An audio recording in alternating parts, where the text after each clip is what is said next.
And welcome to Living the Dram and the next episode in our We Dram Classic Malts series. Hello, Rickus. Greetings. Good evening. Good evening to you all. How the fuck are you? Crushing. Nice. But I won't say high expectations. I know I've had this before. I know what to expect.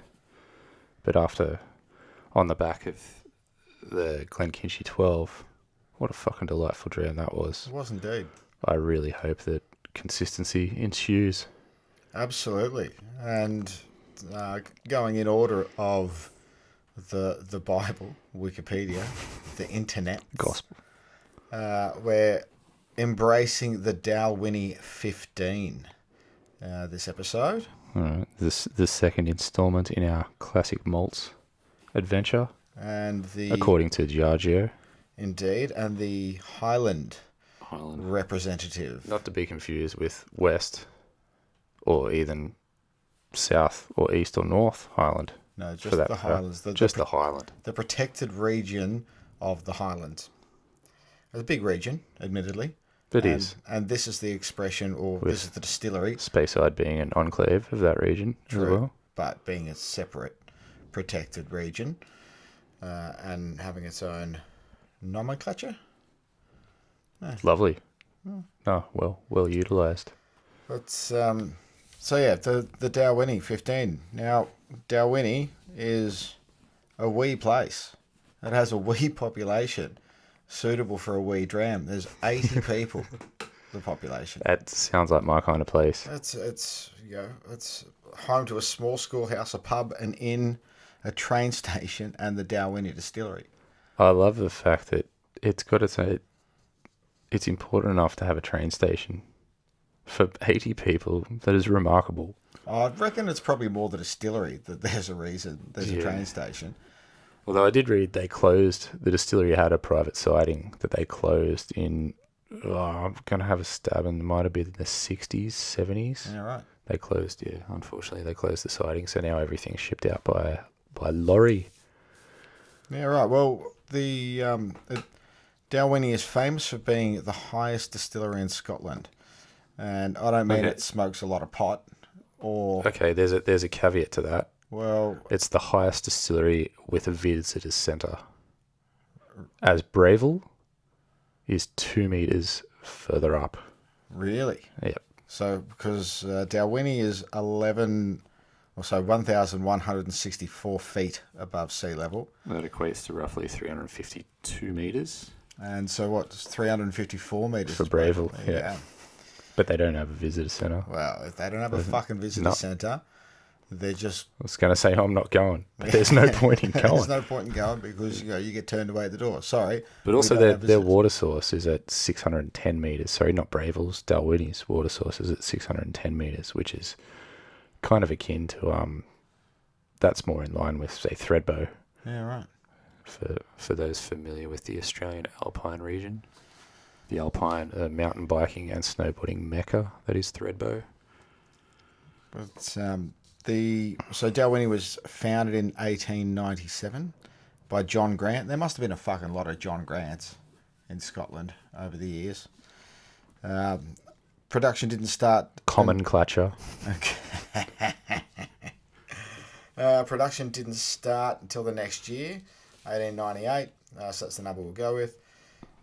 Did you know that it was first named Strathspey when it was? Okay, it was named Strathspey when they first built it. But a year later, the company went into liquidation. Yeah, they immediately sold it. The entire operation. Do you know how much they sold it for? It'll be some fucking ridiculous. Was it something like 1,200 and something pounds? Yeah, pretty well bang on, 12.50. Yeah.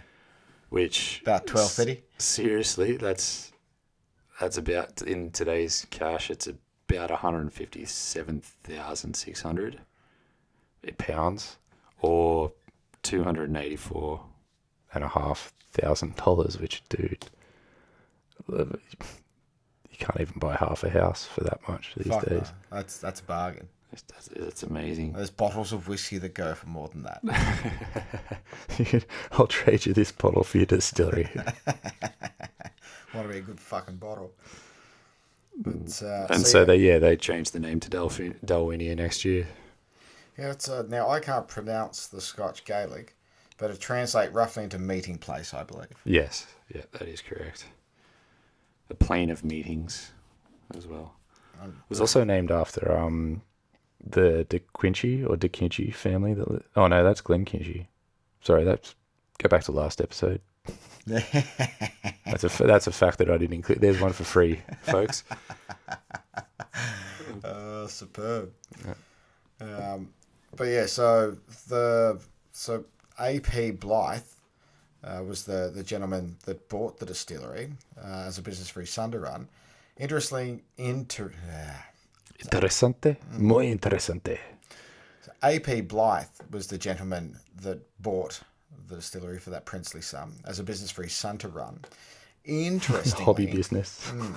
So father and son sold the place again just 6 years later to the Cook and Barnheimer Company out of New York. Do you have a price for that? I don't have a price for that. I'm wondering if they flipped it for a good. Well, they probably did flip it. I imagine, yeah. I mean, they bought it for fuck all. So they certainly did. And as I said, it was only 6 years later. They were a big deal back in the day. One of the first mega conglomerates of the liquor business. Operated from 1863 through to 1917. But what makes them special is that they were American. And that purchase made them the very first Americans to invest in the Scotch trade. Yeah, fair income. There you go. Little bit of a tidbit of history for you there. They were also important to the history of Dalwhinnie because they purchased it to facilitate blended whiskey production, which it has been predominantly ever since. It's still blows my mind how popular blends were. It's crazy. There were obviously several ownership changes since then. Production continued unabated except in 1934, when a fire forced them to cut production for repairs. They were up and ready to go again in 1938. Barley shortages of World War II shut them down again. They were back up to speed in 1947. I did hear something about after the fire, the rebuilding, didn't it? It took roughly 4 years, I think. That's, yep. And 1934 because, to 1938. because they had like 20-foot snowdrifts. Fuck me. Yeah, and trying to compete with that. Isn't that fucking bitter though? Oh shit, we had a fire. Then we couldn't rebuild because of fucking snow. Actually, one interesting thing that I remember too was... Where was the snow when the fire was there? yeah, mate. Like 2 months too late. Yeah. Also, the year that they had the fire, everything was... I believe the town didn't have electricity. It was the year that they had the fire. Shortly after the fire was when the town finally received electricity. If they had have got electricity, let's say like a few months earlier, it probably wouldn't have caught fire. They wouldn't have so many oil lamps and vapor and shit everywhere. Oh, fantastic. Yeah, I found that fucking awesome. Like, yeah, in a really heartbreaking and sad kind of way. But hey, all those fuckers are dead now. Yeah, true. They don't care. No.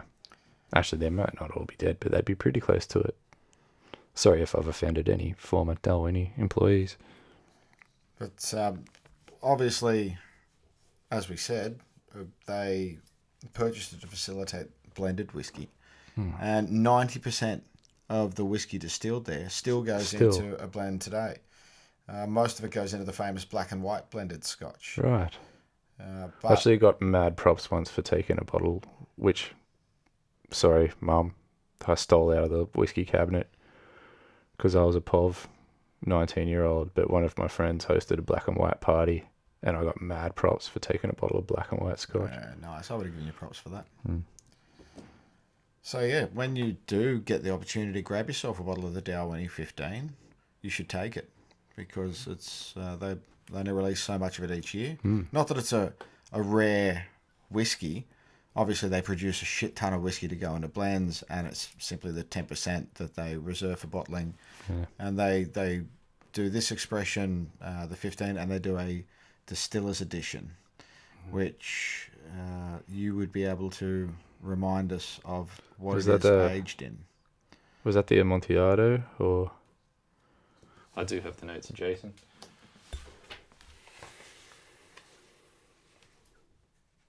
Nah, Oloroso. Oloroso. There you go. I've got a bottle of that on my shelf, but I've not actually tried it because it's unopened. Not sure if I do or I don't. We would have got it from the same source. Indeed, and many of the bottles on my shelf are unopened. I show surprising discipline when it comes to whiskey, of which it clearly uses all the discipline that I have spare, because I rack a discipline in every other area of my life. Dalwhinnie suffers the coldest conditions of any distillery in the country, with the local weather station recording an average temperature of 6 degrees. Jesus fucking Christ. Yeah, you can almost feel your scrotum inverting. It just did. I'm fairly certain my voice went up half an octave. If you plan on visiting the distillery in the winter months, they recommend phoning ahead to make sure the site's accessible and the visitor centre is actually open. But having said that, the distillery has the ability to be completely self-contained in the event of high snows, where they have an entire hostel located on site to house the staff if required. Nice. Which is pretty damn cool.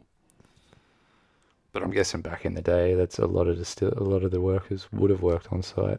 It would have been your livelihood. Yep. That was probably your work from sun up to sundown, I imagine. And you probably got well cut while doing it. You'd think so. So we've mentioned it's a highland, but it's technically in Speyside, and we've also said before Speyside's basically an enclave of it is an enclave of the Highland region. So Speyside distilleries can legally be labelled as either Highland or Speyside under SWA regulations. I'm looking at you, Macallan, Glenfarclas, and Aberlour. In fact, Aberlour fucking confuses me, because from variant to variant, they'll decide whether to put Highland or Speyside on it.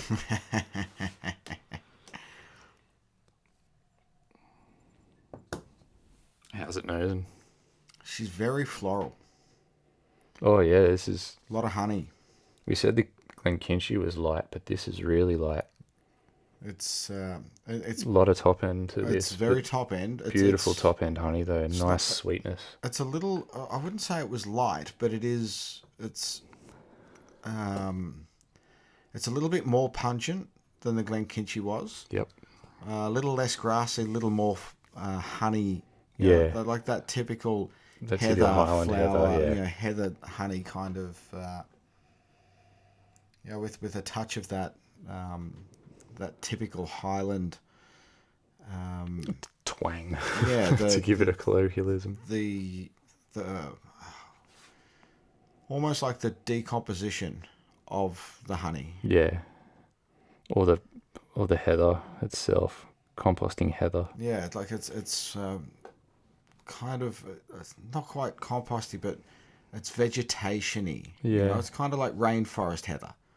It's a little It's dank. got that. Well, you mean that rich humusy kind of humusy heather? Yeah. Yeah. Again, cereally nice. with a little bit of grass in it, but not. It's not a grassy nose. It's a floral nose with, a little bit of the wood coming through, and a little bit of the malt itself. Yeah. I'm getting a tiny bottom end of an orange-like citrus. Yeah, almost like the pith. Yeah, exactly. Yeah, exactly. So I should have said like orange rind, or maybe even mandarin. So like citrus oil as opposed to the citric acid. Yeah, as opposed to the fruit itself, the sweetness of the fruit. Sweetness is very much honey, but there's that pithy. Well, not pithy, but pith-like. There's a little hint of cinnamon in there as well, maybe, or some other spice that's close to it. Noses very nicely. It's another completely inoffensive dram. Yeah. On the nose, anyway. Yeah, the thing that Diageo seems to have done right is make these chosen accessible distilleries and accessible expressions. Yeah. And look, 15 is a magic number for us as well. We do love that extra few years. We seem to harp wood. on, yeah. And it smells smooth. Like there's not a lot really of sting, does, yeah. On the nose. It's almost lending itself to licorice now. Yeah, maybe a touch of aniseed in there. Yeah, just a faint anise. licorice. Yeah, open up a bag of chocolate bullets or something without the cocoa. And maybe just the tiniest hint of banana. Mm-hmm. But candy banana. Yeah.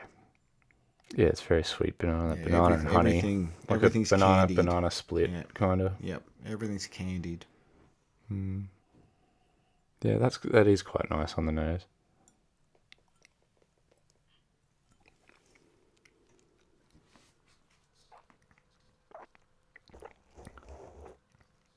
Jeez, that is very smooth, isn't it?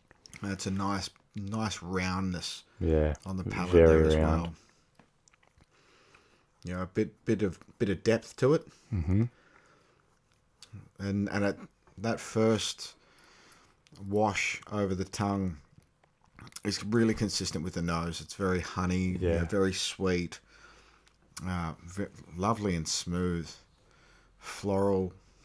That little bit of wood coming through. The malt itself is present, but everything is just lifted by that honey sweetness. Very short finish, though. Actually, I won't say very short. It's just short. It's a short finish.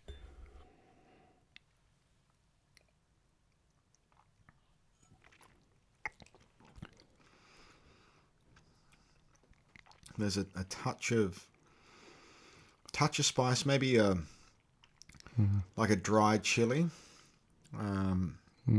Maybe it's a mild pepper, like a mild capsicum. Not that's lending itself to that morphed into like an oaky flavor for me. It morphed into the wood. It belongs to the wood part of the aspect of the whiskey. Yeah, it's incredibly smooth though. Oh, yeah, she is. Very, very well aged. Yeah, 15 years. This is this. I've said it to you before. This is the best Highland I've ever had, I believe. Yeah, it's an exceptional. You can see why they chose it. Yeah, for sure. You really can. Yeah, maybe a little bit of a touch of apple on the nose now after a couple of sips.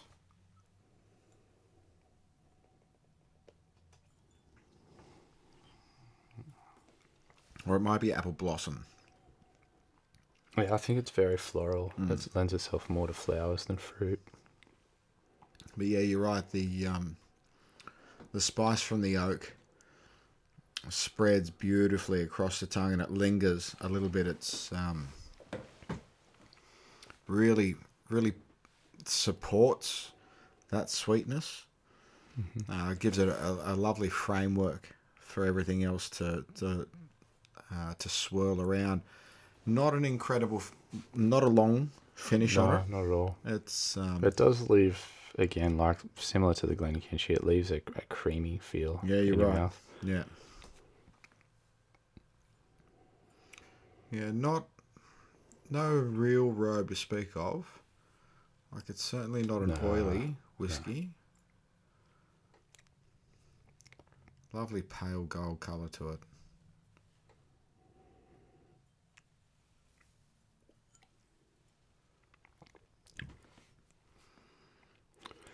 It's kind of just on the swallow, you get like a sawdusty kind of aspect to it, which could be the spicy oak that you mentioned before. That sawdusty thing. It doesn't last very long. No, it's quite fleeting. But it's a nice facet of the finish. There's a touch of something warm, and it's not quite leathery. Maybe it's tea. but there's something kind of warm and library-like Oh yeah, yeah. on the tongue. Now that you've said that, I agree with that more than I sort of agree with tea. I suppose it could be tobacco leaf. Mm. It has a freshness, I think, which is going back to that, to the floral, the heathery honey. Yeah, this is great. A touch of fruit on the tongue, maybe not quite citrus, but reminiscent.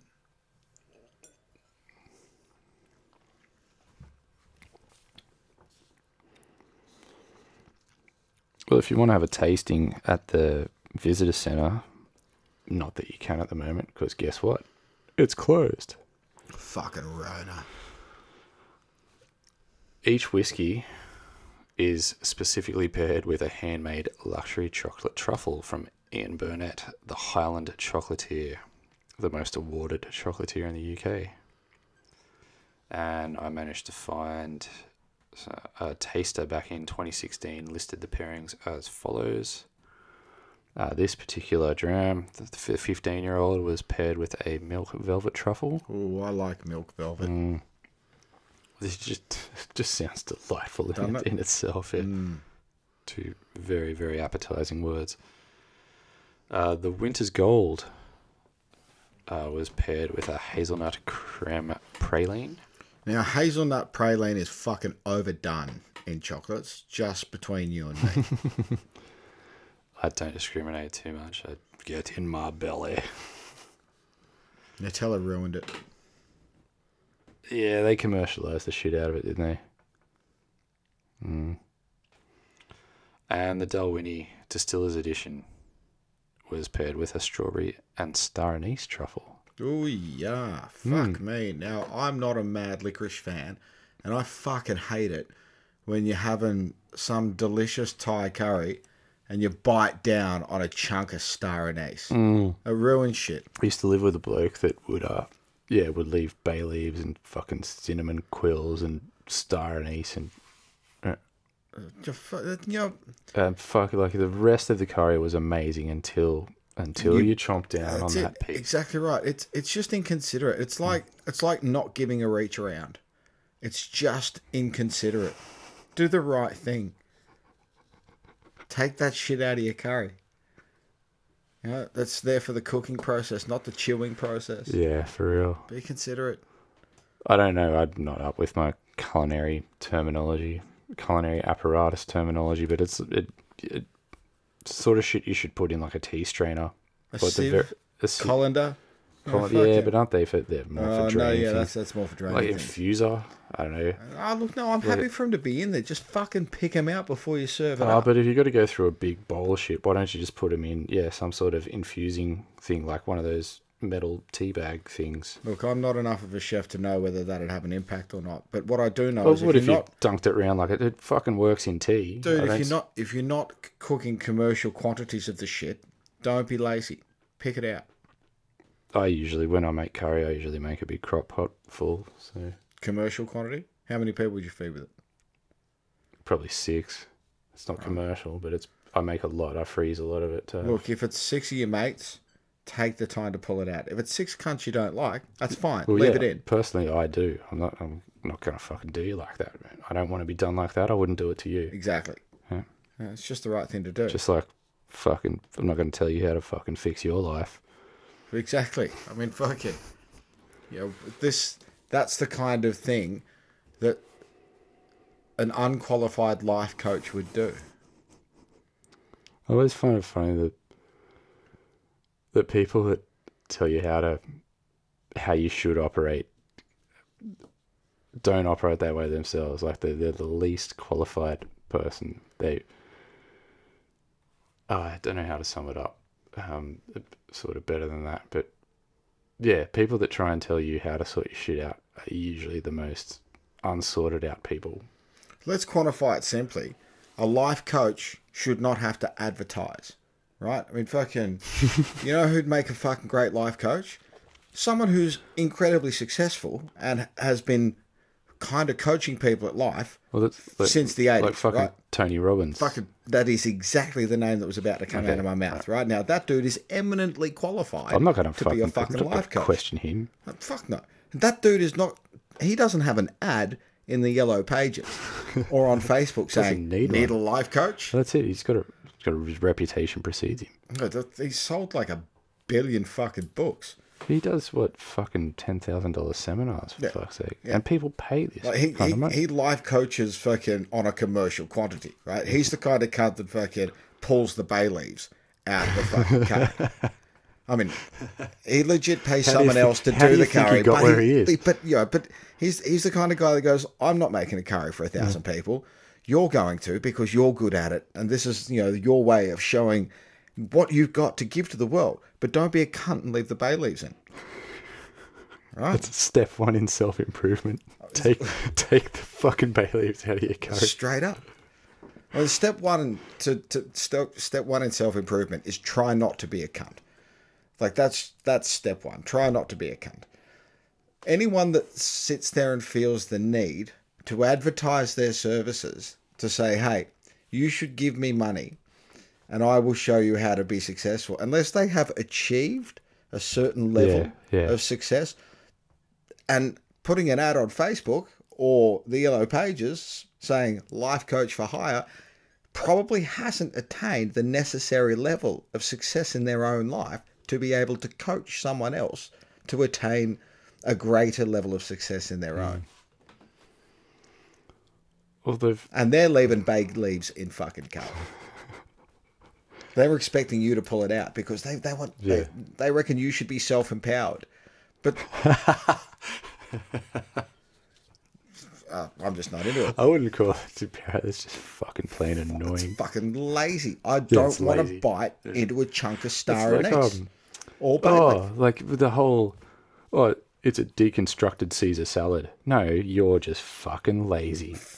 I didn't come here and pay $26 for a shitty salad to have to put it together myself. You haven't even provided the adequate cutlery for me to put this together myself.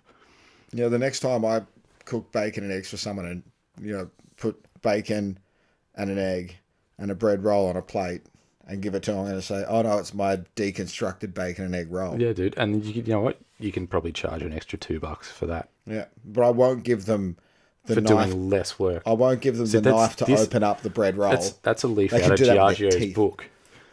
Basically, that's marketing fucking genius. Is charging more money to do less work. Well, that's the whole thing, right? Yeah. Fucking. Maybe I should be a life coach. I mean, look at all the success I've achieved. Hey, Rick, you should give me money and I'll tell you how to be more successful than I am. Dude, I'll create a subdomain. Like, we'll have lifecoach.livingthedram.com.au. You need help? We'll sort you right out. Yeah, we can do Ask Rickus and Hursty. For you got a problem? Fucking shoot us a message. Let us know what it is. We'll tell you how to solve it. I mean, it may be as simple as stop worrying about it, but hey, that's good life coach advice. We could do a live Q&A, actually.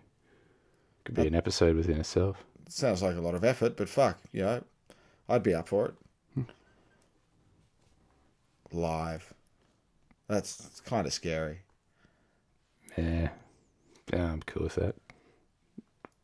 I'm a train wreck whether it's live or not. Yeah, well, that's fair. Supposed to be less editing involved.